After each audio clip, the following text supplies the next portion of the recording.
You're listening to Next on the Tee with Chris Mascaro, where PGA and LPGA legends, pros and top instructors come to share their stories, insights and tips. Now, back to you, Chris. All right, now joining me here on the French Lick Resort guest line is Michelle Holmes. Let me give you a little more background on Michelle. She is from Mayo, Ireland, which is in the central west coast of Ireland. She started playing golf at the age of 10. At St. Mary's Secondary School, she finished first in the All-Ireland Schools singles and second in the All-Ireland Schools doubles matches. She won 2 All-Ireland titles and 7 provincial titles as well in the under-18 age bracket. She was selected to play for both her provincial and the Ireland under-18 teams. She got a scholarship to play her college golf here in the States at Campbell University. In 2001 and 2002, in that season, she was named to the All-Atlantic Sun All-Freshman team. In the 2003-2004 year, she earned a spot in the Atlantic Sun All-Academic team and finished tied for 16th at the Atlantic Sun Championship. And she helped the Lady Camels win the Atlantic Sun title that year by 26 strokes, folks. So now she is an LPGA teaching professional, a master U.S. Kids Instructor, and I'm thrilled to have her with me tonight here on Next on the Tee. Hey, Michelle, thanks for coming on the show. Hey, Chris, thank you for having me. It's my pleasure. So, Michelle, like I mentioned a moment ago, I read that you started playing golf at the age of 10 with your father. So help me understand, what got you so interested in the game of golf and taking it up at such a young age? So my dad and my granddad and my granduncles used to play, and then my dad used to take me to the driving range on Friday evening. And I wasn't completely sold on the whole golf thing, but what I was sold on was the little contest they used to have at the driving range. I used to win movie theater tickets every Friday night. And then my mom would let me take my friends to the movies on Saturday. So that was kind of what sparked my interest at the beginning. I wanted those movie theater tickets. And eventually I kind of fell in love with the game after that. And Michelle, I also read your sister Laura was a really good junior player as well. So talk about playing, with your sister. And did you guys have a sibling rivalry, or did you just like playing the game together? No, we just like playing the game together. There's 6 years between us, so I think the age gap was big enough that it really wasn't a rivalry. She had a very good junior career, and then she followed me over here to America. I played at Campbell University, and right when I graduated from Campbell, I decided to move to Virginia, and she was looking at colleges at the time, so she decided to pick a college in Virginia, and she played for Old Dominion University. She had a great four-year career there, and then she came and we're teaching together now. So she actually has the second location of the Michelle Holmes School of Golf. So she's got a pretty big program going down there herself. And Michelle, as we see here in the States, when we're watching the Open Championship every year, we know that the weather over there is always a factor, and as they say, you can see all 4 seasons in a day. So I was curious, when you were growing up and playing in juniors tournaments, what's the worst weather conditions you ever had to go out and play in? Probably actually the last national title I won, I actually won the Connacht Ladies Championship, and I remember the weather was so bad. I think I went through something like 11 gloves in the final round, and I think I won the match on the 16th, so we didn't even play a full round, and I think we went through 11 gloves in that round. Wow.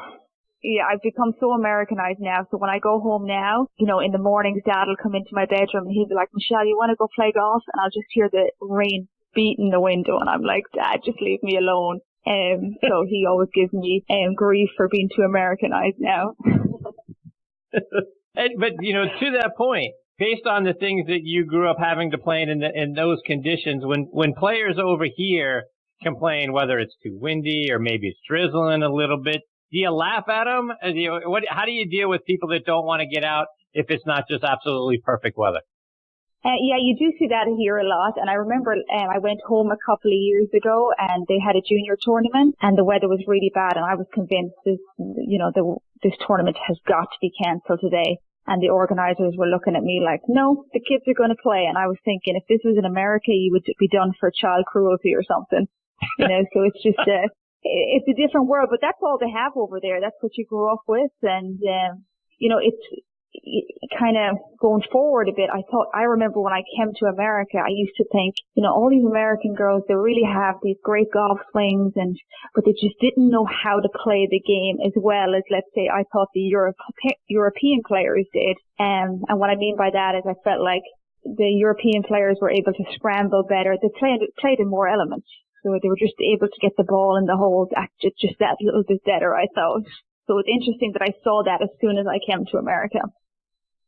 And Michelle, I have to believe that maybe European players are more mentally tough than maybe we are here, because you've got to block all of those things out and focus on the job at hand. Talk about teaching kids. How do you block that stuff out when you have to deal with all of those conditions? Well, my kids here have kind of gotten used to the fact that I'm going to make them play in rain. And it's funny, even at our local tour, like I run the local US Kids Tour, and if it's a rainy day, I'm going to make them play. They know I'm not cancelling. And sometimes they'll complain about it, but years later, they'll have a big tournament they have to play in, and they'll come back and say, you know what, thank you. All those days you made us go out there and practice and play in the rain, we're grateful for it now. So, Michelle, I got to ask, how does a girl from the west coast of Ireland end up playing her college golf at Campbell University in North Carolina? You know what? I actually still don't really know, but I got offered a scholarship to play at Campbell, and I had never been to America before. And back then, recruiting trips really weren't the big thing. Like, there was no such thing as coming across on a recruiting trip. So when I got to North Carolina, I really thought I was going to New York City. I mean, that's all I had ever seen on TV. So when I landed in the boondocks of North Carolina, I got the biggest culture shock of my life. I called my parents that night and I was like, where have you sent me? So it was a big culture shock, but I absolutely loved my 4 years at Campbell, and, I wouldn't change it for the world, but it really was a shock at the time. Yeah, so talk about the decision to come here. So the decision to come here, well, I'm a bit of a free spirit, so I jumped on that right away. I can't remember how the scholarship offer came about, but as soon as that offer came, I was like, I'm going. There was no turning back with that. So my parents just sent me off on an airplane. I had 2 suitcases. My coach picked me up at Campbell, and off I went. I figured life out from there. So how was the adjustment coming from Ireland to come here? All of a sudden you're in a different country. You don't know anybody outside of a couple of times, probably meeting your coach. Talk about assimilating in and sort of making North Carolina now your second home. Yeah, it was my roommate. She was from Lumberton, North Carolina, so she had the biggest redneck accent. And when she met me, when she walked in, she asked me, I spoke to her and she said, I'm really sorry, but do you speak English? So that was a tough start. I hadn't a clue what she was saying and she hadn't a clue what I was saying. We ended up being the best of friends. We actually ended up being roommates for 3 years, so it was fine. But no, as far as Campbell University goes, I mean, it's a small school, a huge golf program, a really good golf program. It has a big international student base. I think my senior year, we had 11 girls on the team, and only one was American. So again, international students tend to follow each other. You just kind of tend to follow your own, I guess. So we met it like home. So, Tiger, what was your favorite memory from the tournaments and your time being there at Campbell? My favorite memory, let me see. I used to always love the trip to Kiowa Island. So I loved Kiowa. Of course, my favorite memories are probably just the wins with the girls. We won the ACC championship a couple of times. And, yeah, I mean, they're just times that I always say if you can play college golf, they're the best 4 years of your life. Michelle, now when you're working with junior golfers, when I look at it, my son's a junior golfer. When I look at kids his age, he's in high school, and kids even younger than that. Such a short attention span kids have now, and it's more about instant gratification and all of those sorts of things. How do you keep your junior golfers engaged and wanting to come back and wanting to practice and having fun with the game? Yeah, I think one of the biggest. Of course, you got to make it fun. So, we follow the US Kids model of teaching through games, from an early age. And we teach as much as we can on the golf course. We find the kids, much prefer that. But I think the biggest reason our program has been such a success is one of the things we do is everyone takes private lessons, and then we also have group practices every week. So, we have a huge amount of juniors, so I can really handpick those practices. So let's say at 4:30 on a Monday, I might have a group of girls in that are between the age of 10 and 11. There'll be 6 girls in the group, and those girls are they're the same age, they're about the same level, and they're going to practice week in, week out at 4:30 together on a Monday. And I just feel like that's a huge part of why my program has been successful, is that they're coming back, they're playing with their friends every week, and they're playing with people who are about the same ability or a little bit better than them, and that just helps push them. I guess, I think the biggest thing, what I'm trying to say is that I really think we've created, it's not just a golf lesson, we've really created a family in our program. So with kids that are age 10 and 11, now you've got the winter coming up. Mm-hmm. How do you keep them to want to come back and want to get back into the game of golf? And for all of us that are trying to keep the rust off our swings, I imagine kids that are 10, 11 years old, how do you keep them engaged over the wintertime? We are very lucky in that we have our own indoor facility.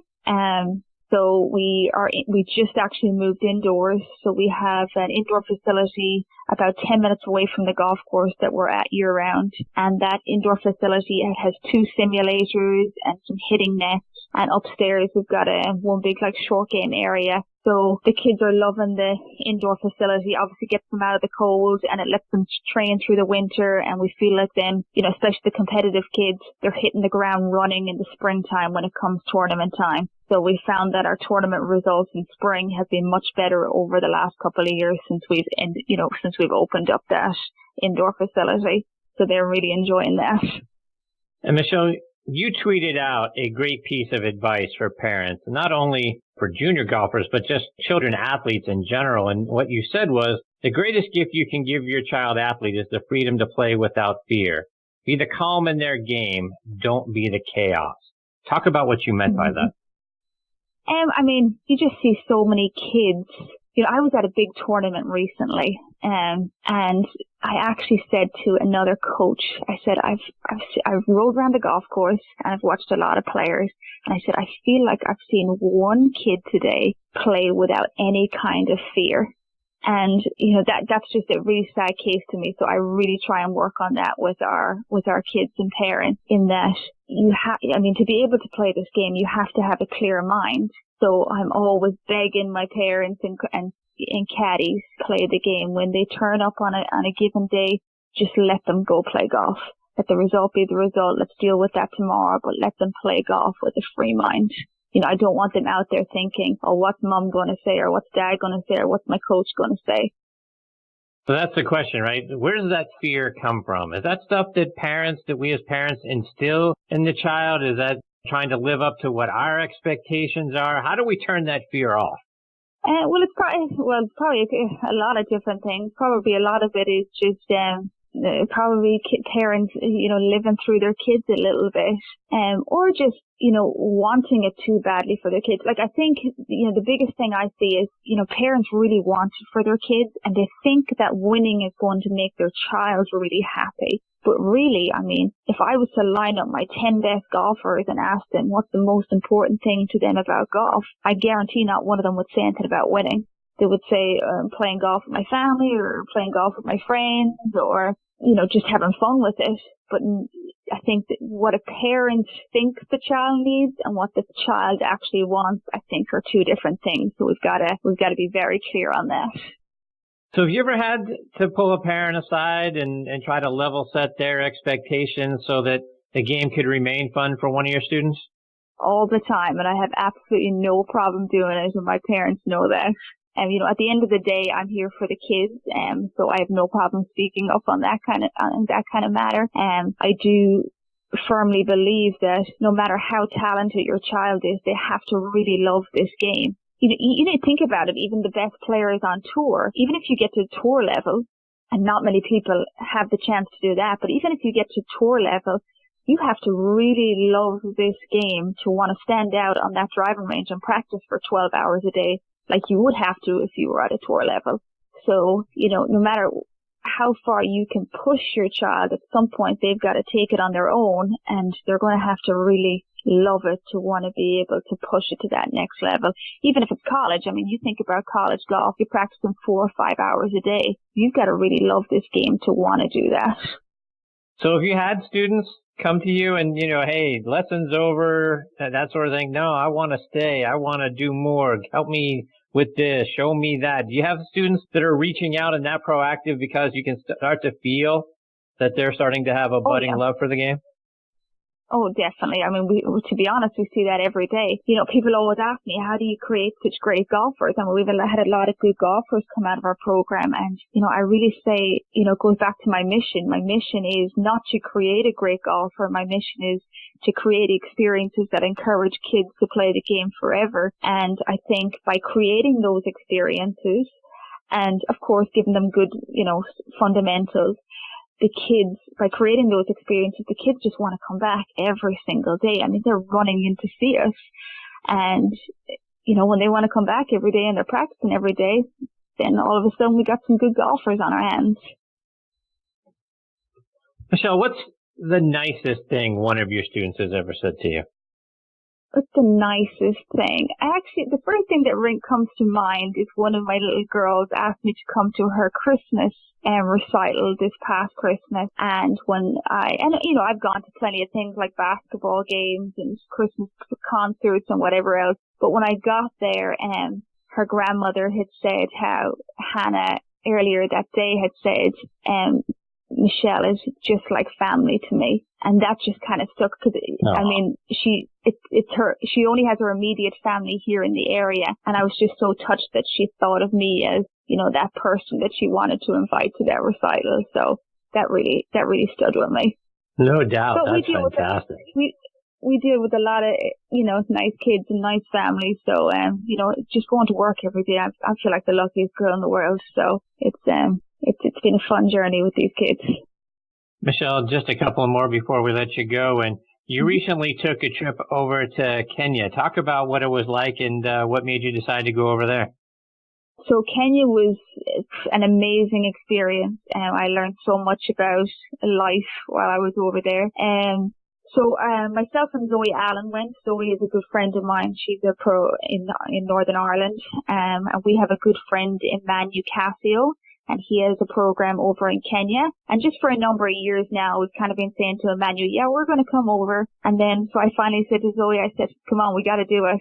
So, we booked to go over. We were over there mid-October, and we were over there for 2 weeks, and we got to go into some council schools, and I guess you could say just help a lot of underprivileged kids, and not even, I mean, we did teach them golf, but what I realized at the end of every day, it wasn't really the golf we taught them. It was just this time we got to spend with them. And it was a big eye opener for me.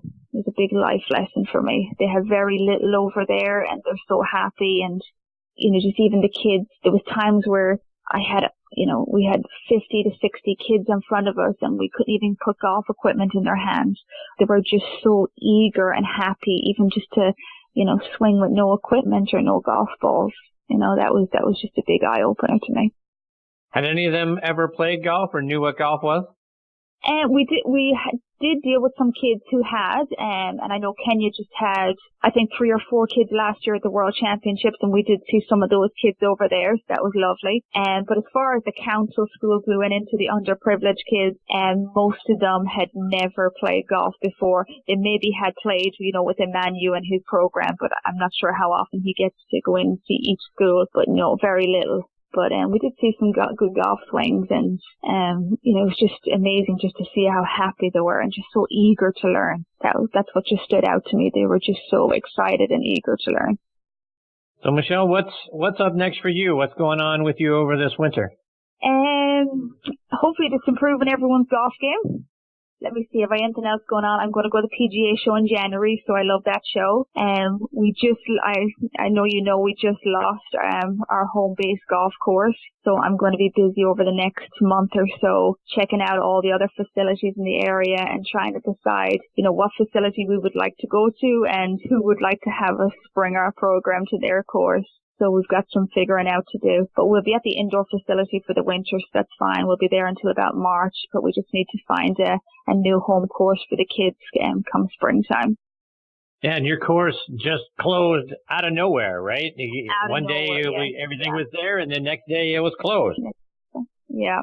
So we have been hearing rumors for a while, but to be honest, the rumors have been going on for so long that they kind of faded away again. But then last Sunday I was running a US Kids golf tournament at the course, and I just finished the last presentation of the day, and then we got word from the pro shop that, hey, this is going to be our last day. So it was quite a shock. I actually still think I'm in shock. I don't think it has hit me yet, but I'm staying positive, and I feel like we will find a new spot and all will be good. Michelle, before we let you go, let our listeners know, how can they stay up to date with all the great things you're doing, whether it's online or it's on social media? Okay, so we do a lot on social media, and we have an Instagram page. It's called Michelle Holmes Golf. And we have a Twitter page. The handle is mholmesgolf. And then we do a lot on Facebook as well. Our Facebook page is Michelle Holmes School of Golf. Questions or any parents want to reach out, I'd be glad to chat. Michelle, it's been great spending some time with you and having you as part of the show tonight. I hope you'll come back and join me again sometime. Love to hear about all the fun things that you've got going on and talk more junior golf and hear how things are going over the winter. You've been fantastic. Thank you for having me. Take care, Michelle. Okay, all the best to you and your family. Okay, bye-bye. That is Michelle Holmes, and wow. Talk about some great things. First of all, that lesson for parents. Oh, by the way, be the calm in their game. Don't be the chaos. I love that quote. I got that written down. And so many great things that she is doing for junior golf up in that Virginia area. Please go check her out. Give her a follow online and on social media as well.